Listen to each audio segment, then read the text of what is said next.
반갑습니다. 함께 공부하는 공간 PT박스입니다. 오늘은 물리치료 국가고시 2교시 신경계 중재를 알아보겠습니다. 첫 번째 뇌졸중입니다. 뇌에 혈액을 공급하는 뇌혈관이 막히거나 출혈로 인해 뇌가 손상되어 나타나는 결손을 뇌졸중이라고 합니다. 중간 대뇌동맥 파열이 가장 많고 손상 비율에 따라서는 혈전증, 쇄정증, 열공증, 출혈성 순입니다. 어떤 혈관에서 문제가 생기는가에 따라 임상적인 증상이 달라지는데 반드시 외워줘야 합니다. 앞 대뇌동맥 손상 시 반대측 편마비가 나타나고 팔보다 다리에서 증상이 많이 나타나고 걷질 감각이 상실되고 자발성 결여, 무운동증, 실어증, 정신혼란 등이 나타납니다. 중간 대뇌동맥 손상 시 반대측 편마비, 증상은 얼굴과 다리보다 팔에서 많이 나타납니다. 편측 무감각증이 나타나고 간튼 쪽 반맹증, 행위상실증, 실인증이 나타납니다. 뒤대뇌동맥 손상 시 일시적인 편마비가 나타나고 같은 쪽 반맹증, 시상증후군, 떨림, 반대측 실조증이 나타납니다. 바닥동맥 손상 시 반대측 편마비, 팔다리 마비, 실조증, 얼굴마비가 나타납니다. 각각의 동맥 손상 시 특징을 비교해가며 외워줘야 합니다. 두 번째, 수정된 에드워드 척도입니다. 반드시 외워줘야 됩니다. 0은 근긴장도가 없는 상태, 1은 ROM 끝부분에서 약간의 저항이 있는 상태, 1 플러스는 ROM 반 이상에서 작은 저항이 있는 상태, 2는 대부분 ROM에서 근긴장도가 증가된 상태, 3은 근긴장도가 증가되어 수동 운동이 어려운 상태, 4는 강직입니다. 세 번째, 브론스트론 회복 6단계입니다. 1단계는 이완성 단계, 2단계는 경직이 나타나고 약간의 수의적 운동이 가능한 단계, 3단계는 경직이 가장 심한 단계, 4단계는 경직이 점차 감소하는 단계, 5단계는 경직이 감소되고 다양하고 복잡한 동작 패턴이 가능한 단계, 6단계는 연합 운동이 정상의 단계입니다. 3단계에서 경직이 가장 심하다는 것이 중요합니다. 팔의 브론스트롬 회복입니다. 4단계는 팔끝 굽힘 상태에서 뒤침 업칩이 가능하고 팔을 뒤로 가져오는 것이 가능합니다. 5단계는 팔굽 편 상태에서 뒤침 업침이 가능하고 수평 모음, 머리 위로 팔을 움직이는 것이 가능한 단계입니다. 6단계는 정상에 가까운 협조 운동이 가능한 단계입니다. 손의 브론스트롬 회복입니다. 3단계는 집단, 움켜쥐기, 갈고리 잡기가 가능하고 4단계는 엄지 동작이 이완되고 측면 잡기가 가능해집니다. 5단계는 손바닥 집기와 원통이나 구형의 물체를 잡기가 가능해집니다. 6단계는 모든 형태의 잡기가 가능합니다. 점점 엄지의 동작이 가능해진다고 생각하면 쉽게 기억할 수 있습니다. 다리의 브론스트롬 회복입니다. 3단계는 연합 운동 동작이 가능하고 4단계는 앉은 자세에서 무릎 굽힘 90도까지 가능하고 발 뒤꿈치가 바닥에 접촉한 상태에서 발등 굽힘이 가능합니다. 5단계는 선 자세에서 엉덩 편과 무릎 굽힘이 가능하고 무릎 편과 발등 굽힘이 가능합니다. 6단계는 엉덩 벌림이 가능하고 가쪽 안쪽 번짐이 가능합니다. 네 번째, 좌뇌, 우뇌 손상입니다. 좌뇌와 우뇌 손상 시 나타나는 증상을 기억해 줘야 하는데 좌뇌 손상 때 언어를 담당하는 영역이 손상되기 때문에 말, 언어가 손상되고 실어증이 나타납니다. 그리고 우뇌 손상 때는 시각 인지가 손상되고 실인증, 무시, 시야 결손이 나타납니다.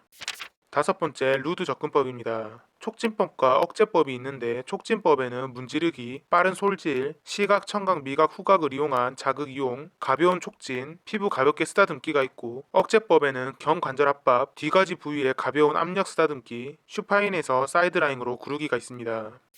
여섯 번째, 보바스 접근법입니다. 중심 핵심 부위 조절점에서는 칼돌기, T7, T8이 있고 몸 쪽 핵심 부위 조절점은 머리, 어깨, 골반이 있고 먼 쪽 핵심 부위 조절점은 손과 발이 있습니다.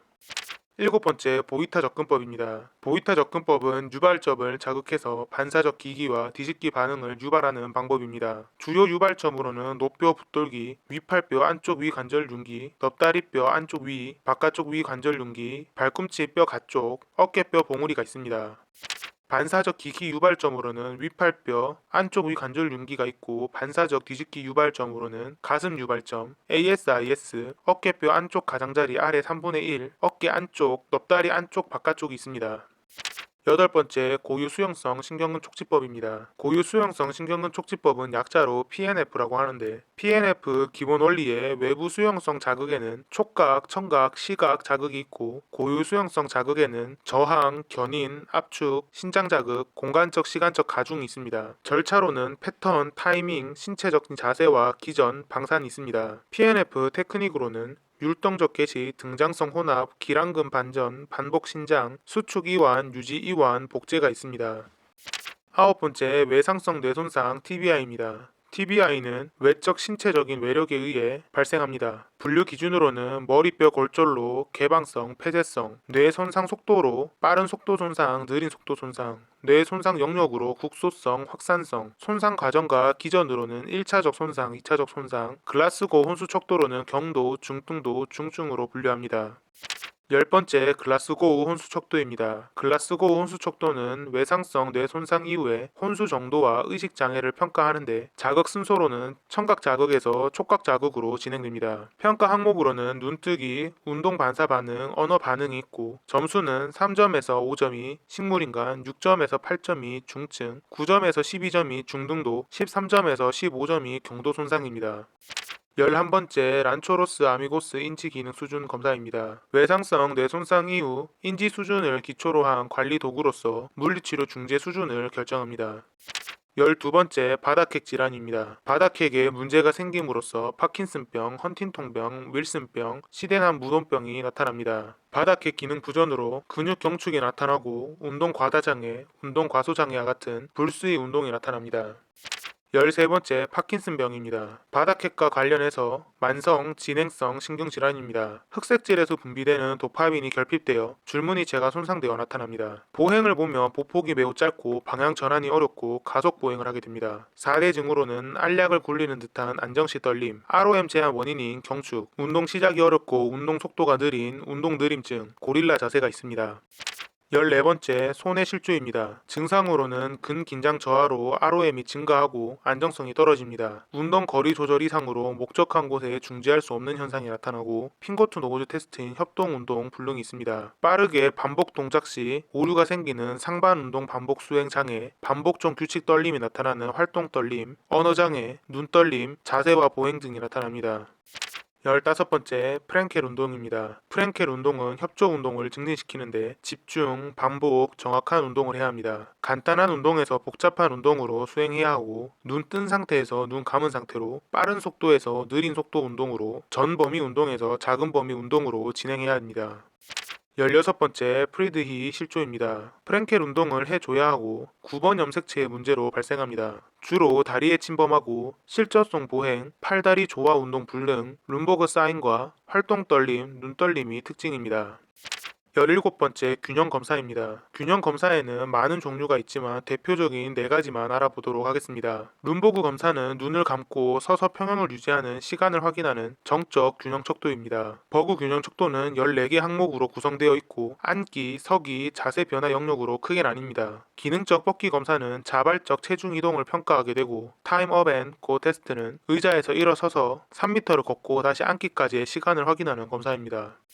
18번째, 뇌성마비입니다. 뇌성마비의 원인은 출생 전, 출생 시, 출생 후로 나뉘는데 출생 전은 유전적 요인이고 출생 시는 산소 결핍이나 외상, 출생 후는 외상이나 감염, 중독 등의 원인입니다.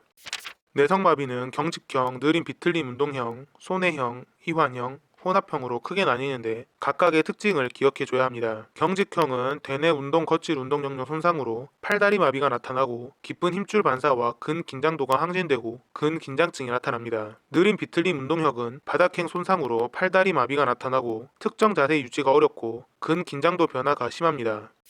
손해형은 손해 병변으로 균형이나 협음 능력이 저하되고 운동 시 떨림, 저긴장이 나타나고 근긴장도는 낮거나 정상으로 술 취한 듯한 보행이 특징입니다. 이완형은 느린 비틀림 운동형이나 실조형으로 진행이 되고 근긴장도가 매우 낮아 개구리 자세가 나타납니다. 혼합형은 하나 또는 2개 이상 혼합된 유형을 이야기합니다. 19번째, 아시아 척도입니다. A에서 E까지 있는데 A는 운동 감각 기능이 존재하지 않고 B는 손상 분절 이하의 감각 기능만 존재하고 C는 손상 분절 이하의 감각은 정상이고 운동 기능이 페어 미만, D는 손상 분절 이하의 감각은 정상이고 운동 기능이 페어 이상입니다. E는 감각, 운동 영역 모두 정상입니다. 20번째, 불완전 척수 손상 증후군입니다. 앞척수 증후군은 앞척수 동맥의 혈액 공급 장애로 발생하는데 대칭적인 운동, 통각, 운동 감각이 손상되는 것이고 뒤척수 증후군은 척수 뒤기능의 손상으로 발생하는데 동측의 촉각, 위치 감각, 앞각, 고유 수용성 감각이 손상됩니다. 중앙 척수 증후군은 저침 손상에 의해 발생되는데 양측 통각, 온도 감각이 소실되고, 브라운 세카르 증후군은 한쪽 척수 손상이나 편절단에 의해 발생되는데 병변 부위의 같은 쪽에 운동, 고유 수용성 감각이 손상되고 병변 부위 반대쪽에 통각, 온각이 손상됩니다. 21번째 병적 반사입니다. 바빈스키 반사는 발바닥 가쪽 모서리를 따라 발꿈치 뼈에서 엄지 발가락까지 긁게 되면 엄지발가락이 펴이 되고 나머지는 굽힘이 되는 병적 반사를 말하고, 오펜하임 징후는 정강뼈 능선을 따라 내려가며 긁게 되면 엄지발가락이 펴이 되고 나머지는 굽힘이 되는 병적 반사를 말합니다. 호프만 징후는 가운데 손가락, 손톱을 압박하면 엄지 집게 가운데 손가락이 굽힘되는 것을 이야기합니다. 22번째 신경학적 손상 수준 특징입니다. 문제에 자주 나오니 특징만 가볍게 기억해줍니다. C2-3 손상은 가로막 기능을 상실하게 되어 호흡 보조기가 필요합니다. C5 손상은 근 기능이 약해 피더를 사용해야 하고, C6 손상은 테노데시스 미끄럼판을 이용한 이동이 특징입니다. C7 손상은 휠체어를 독립적으로 사용 가능하고 푸시업이 가능합니다. L4-5는 AF4를 착용 후 목발 보행이 가능하고 와들링 게이트가 특징입니다. S1 손상은 갈퀴발이 특징입니다. 신경학적 손상 수준 반사입니다. C2-3는 모든 DTR이 소실되고, C5는 위팔 두갈래근 힘줄 반사가 정상이거나 약간 감소하게 됩니다. C6는 위팔 노근 힘줄 반사는 정상입니다. C7은 위팔 세갈래근 힘줄 반사가 정상입니다. L4-5는 무릎 힘줄 반사가 정상입니다. S1은 아킬레스 힘줄 반사가 정상입니다. 23번째 척수 수준 중류 근육입니다. 중요하니 반드시 기억해줘야 합니다. C1에서 4는 감각 지배 영역과 가로막입니다. 가로막이 중요합니다. C5는 위팔 두갈래근, 위팔근, 위팔 노근이고, C6는 긴, 짧은 노쪽 손목 굽힘근, C7은 위팔 세갈래근, C8은 깊은 손가락 굽힘근, T1은 뼈 사이근, T2에서 L1은 감각 지배 영역과 비버 징후가 특징입니다. L2는 엉덩허리근, L3는 넙다리 네갈래근, L4는 앞정강근, L5는 긴 엄지편근, S1은 장단지근, 가자미근, S2에서 5는 감각지배 영역과 괄약근을 장관합니다. 24번째 척수 손상 환자 합병증입니다. 욕창의 호발 부위는 뒤통수, 어깨뼈, 팔꿈치뼈, 엉치뼈 등 뾰족하게 튀어나온 부분으로 압박이 많이 가해지는 부위라고 생각하면 됩니다. 오랜 침상 생활 후 갑작스럽게 중력의 신체가 운동하게 되면 발생하는 기립성 저혈압은 틸팅 테이블을 사용하여 훈련하게 되고, 자율성 반사 부지는 T5-6 윗부분 손상의 경우 병적인 자율 반사가 생기는 것을 이야기합니다. 25번째 다발성 경화증입니다. 만성 염증성 중추신경계 마리집 탈락 질환으로 유전적, 대칭적입니다. 생명 중추에는 침범하지 않고 룸버그 징후와 같은 눈 증상이 특징입니다.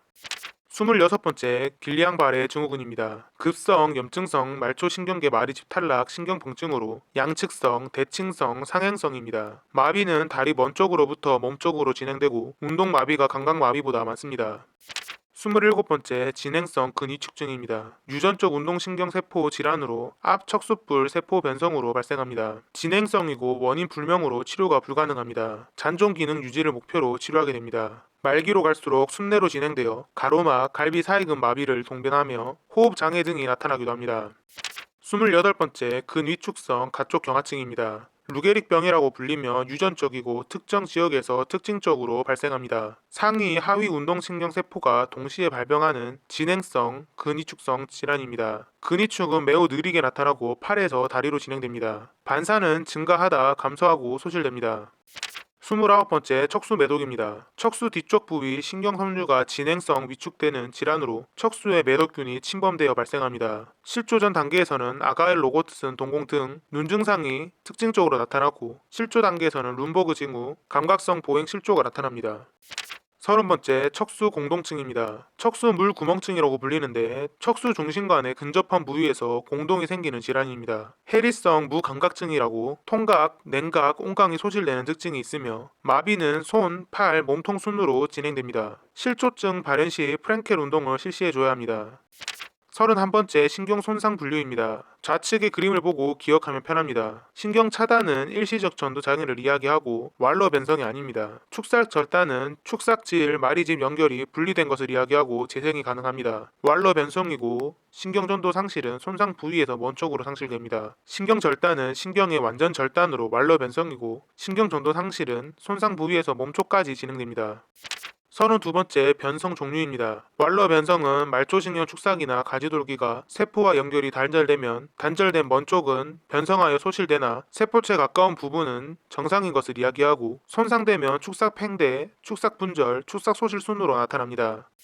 역핵 변성은 축산 절단 후 변성이 신경세포 쪽으로 진행되는 것을 이야기하고 연접 횡단 변성은 축산 절단 후 연접을 넘어 다른 신경체의 염색질 용해가 일어나는 변성을 이야기합니다. 33번째 손상신경재생입니다. 회복 속도는 통각이 가장 빠르고 촉각, 고유 수용기, 운동신경순입니다. 나이가 어릴수록 신경 말단부 손상 부위 사이 거리가 좁을수록 회복 속도가 빠릅니다.